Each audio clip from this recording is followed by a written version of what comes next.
the Linwood Eastgate public transport hub upgrade options. Now, this is the one that you wanted to...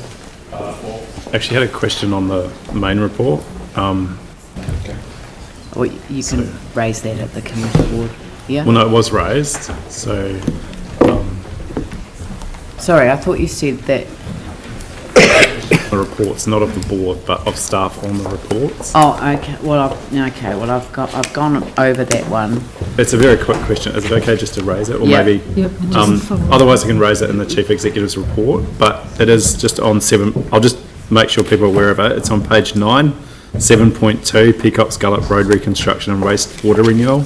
It's quite a massive project, and my understanding is there will be no formal report to the board before it commences. So I'm happy to raise that in the CE's report, just around what the process is for significant projects coming for sign-off before it goes out for consultation, or even for work. So I don't even think there'll be consultation on that one. So Who's doing that? Is that a skirt project or is that a the council skirt's project? finished now, so it'll be council.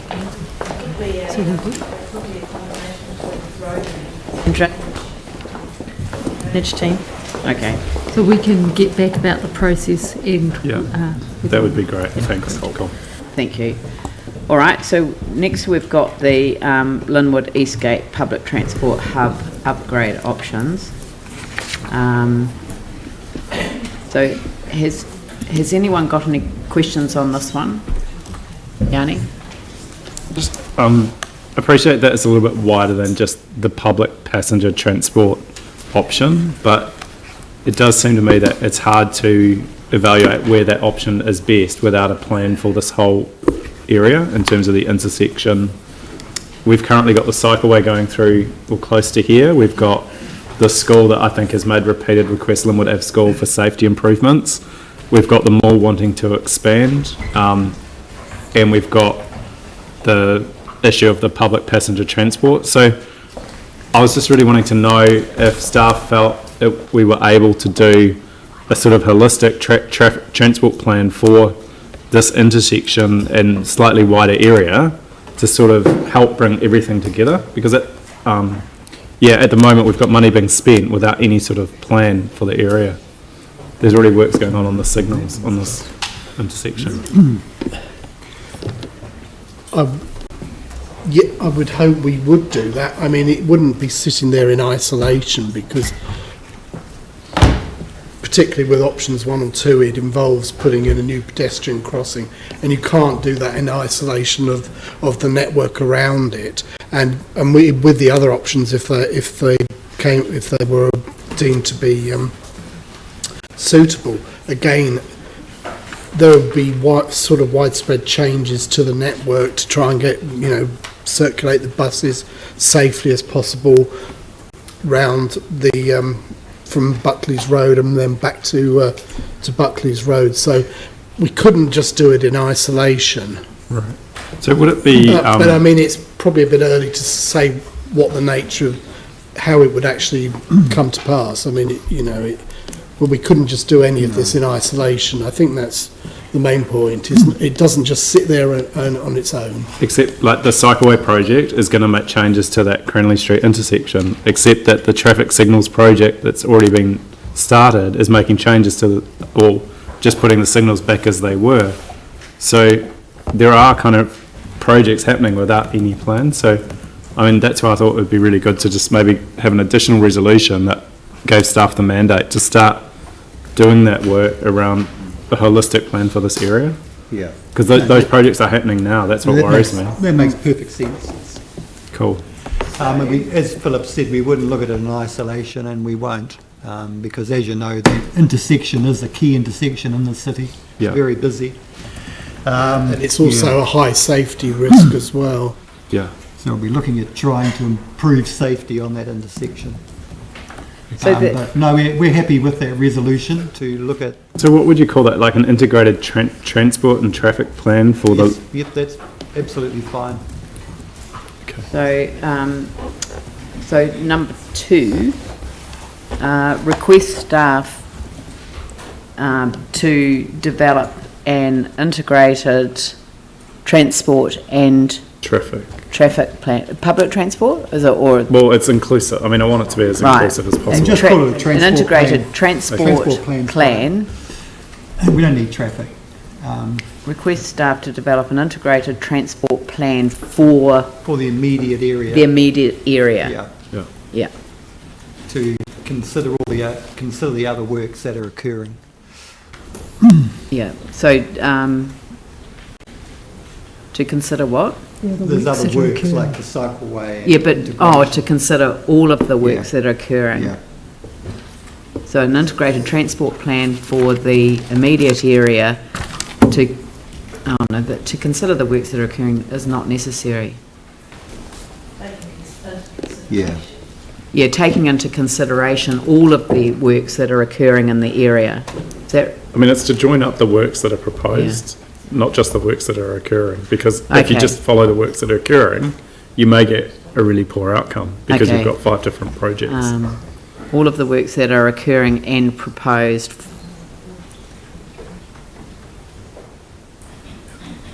And proposed. That are occurring and are proposed.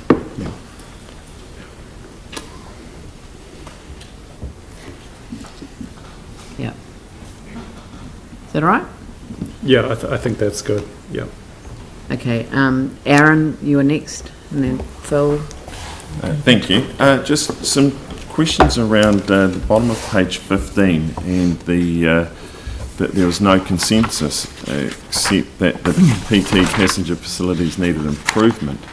And I just are reluctant to be spending millions of dollars on another facility that might get trashed. And when I say might, as most of them around the city seem to, the new bus exchange is a fantastic example of a great design which doesn't have the issues and the social problems, yet we're still creating or spending millions of dollars in the suburbs on facilities that do get trashed, and some of the buses as well, etching, tagging and antisocial behaviour. What work's being done to curb that and to attract more I'm people? sorry, look, I'm just going to intervene and say Okay. that that's not in order for this particular consideration. We're considering evaluating the preferred option, which at this stage is not a bus interchange at the mall. But it's still a major bus facility costing more than $1 million. Is that okay for those to be trashed? I don't think it But is. this is for consideration in the long-term plan. They're going to evaluate an option and bring it back. So, if you want to add into the resolution that as part of the evaluation, well, they're actually, it's the Buckley's Road facilities upgrade that they're evaluating. Yeah. They're not evaluating an interchange.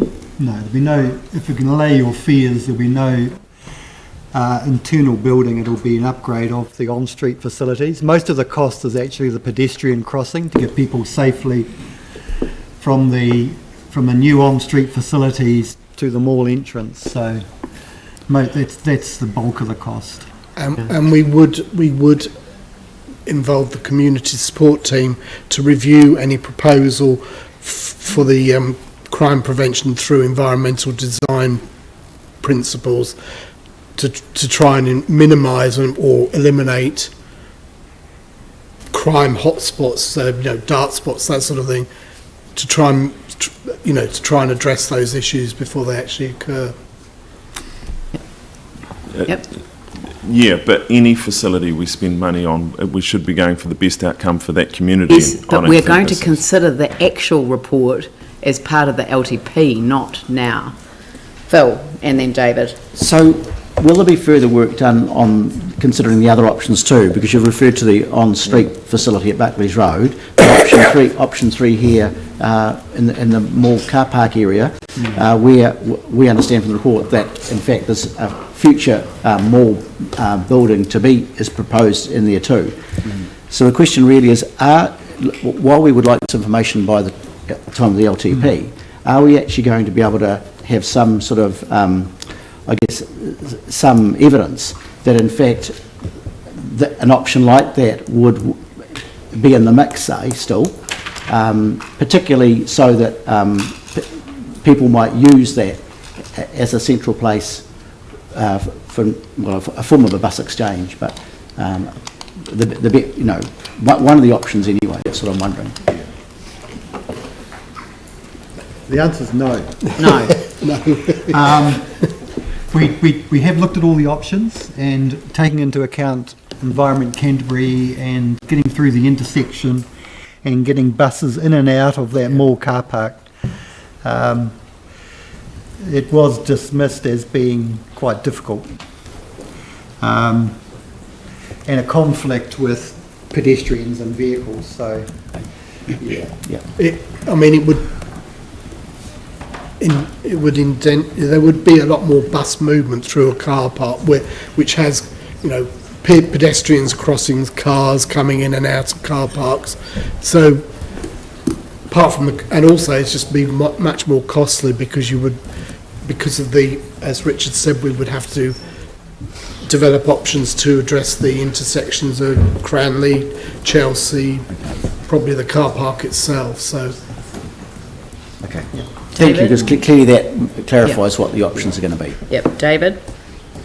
Yeah, look, I'm interested to know whether the option in part 2 there will actually look further at issues that Phil's just raised. In fact, it concerns me that, we have a lot of these bus stops, and particularly, just about all of them that are associated with a mall, there's problems.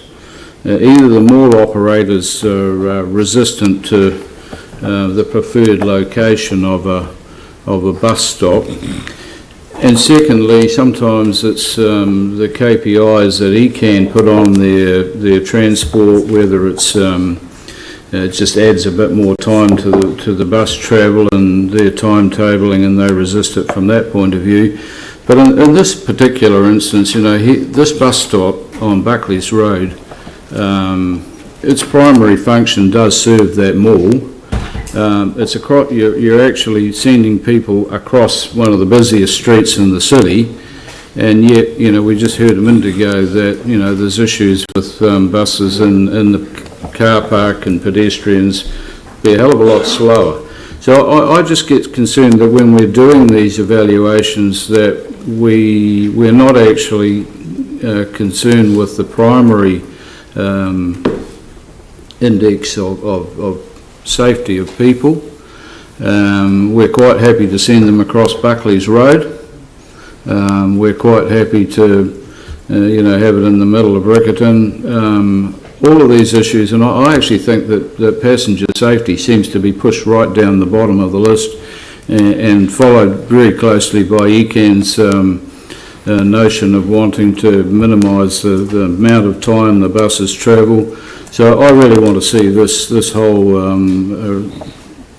question that we've raised in point 2 to be looking at the whole pattern of traffic around this area, and putting people first, and looking at what is the best option. What you're saying is fair enough until the mall closes. And when the mall is closed, behind the mall would be the most dangerous place to put people. True, but there's Well, still that was no, it's still no safer on Buckley's Road either. Yes, they are safer on Buckley's Road. That's the point of the They are safer on Buckley's Road because people driving by can see them. Where they can't see them would be tucked in behind in the middle of a mall. If it's exceedingly well lit and everything else, I don't think so. I would not go into a bus exchange tucked in behind a mall that you cannot see into. I would not do that. Well, I'm afraid our district planning really has been bad in allowing some of these malls to develop the way they have. It might have been the case if it could have been located next to the 24/7 McDonald's, but it's not possible to do that. So, I mean, if that were possible, then you'd actually have a sense of safety, but there is no safety about having people tucked in behind the mall. I think for me it's a question of actually evaluating the best and the worst of it, and I don't know that we've done that yet. Yeah, Sarah, and then Yanni. Thank you. I mean, I'm happy to move this. The board has had some really, really thorough discussions on this. We've workshopped it, we've looked and we've questioned staff, and I think that this is the way to go. And while there might be issues crossing Buckley's Road, you know, there's a proposal to put in a signalised crossing, and that will make things safer. It is a direct route, it has oversight. It might be that what happens is that we need a little bit more land, or that as the bus user population grows, we might need to talk to the mall and have some space on that edge of the mall, because it's still right next to the mall. It's just on the roadside rather than in the car park. So I'd like to see us get moving on this. Also really pleased that, I mean, what initially prompted this was some antisocial behaviour concerns, but there's been a lot of work done in that space. Those have not quite fully resolved, but they have improved a lot with the added focus and attention that's come on this space here, and I'd like to think that that would keep improving as we invest in the community. Need a second? Well, you'll see from the minutes that I didn't support option 1, and that was because those other options get ruled out. And if you think about the point that David's making, he's absolutely right. Like, you know, our district plan, ECAN actually gave support to the non-notified consent when they were asked if they were okay with the design being able to exclude buses from going through the mall. I mean, it's just crazy. Like, basically, when you look at malls redeveloping and you think about the future, I think, of public passenger transport, which isn't going to be about big, long buses with drivers, it's going to be smaller vehicles and possibly autonomous, then I don't think there's any reason why we shouldn't be looking at an integrated solution to this. And the good news is, we actually own the land, some of the land where the McDonald's is. We've actually got it as road reserve and they're leasing it off us. So you could actually do a really lovely integrated development with the library, the mall, and the road, and actually get a really nice place where buses can pull in. And as David said, the biggest problem is that ECAN are so resistant to changing the bus routes to let the buses deviate from the main roads to pull in and get what I personally think is a better, safer option for people. So, I mean, I think it is really good to do an integrated transport plan. The other issue that we also need to be mindful of is cyclists. Like, this is going to be a major intersection for cyclists. And we've certainly had some feedback from people that there is, need to have better cycling facilities when people, lock up the bikes, shower, etc. So we know the malls actually, through their resource consent to redevelop, has got a hugely significant lower number of cycle parking than what they should have had by our district plan. So, I just think the opportunity to do an integrated traffic assessment for this area and come up with a transport plan for the future is really important. And, I won't support number 1 because, again, I do think that is the wrong approach. I think there's other solutions. And I think number 2 is actually the critical thing. Before we spend huge amounts of money on fixed intersection designs, we actually come up with a plan. So, yeah, I would urge you to support 2, and I'm not happy to rule out those other options in option 1 until 2 has been complete, because I think it should inform, not respond to the works that are already proposed. Okay, well, I'm just going to say that I don't know why the council rejected the idea of referring this issue for advice to the Joint Committee for Public Transport. And I'm certainly, as a member of that committee, going to raise the issue of the challenges that we have around the malls. And I would like the advice that you've just referred to, Yanni, to take with me, because if they are precluding that, I mean, I understand because it's the time of the travel that is the reason that they don't want to take them off-road. But actually, overseas, it's exactly as you say. But the malls, they're open, they're connected to train stations that are open 24 hours a day. So they're slightly safer than environments that are not.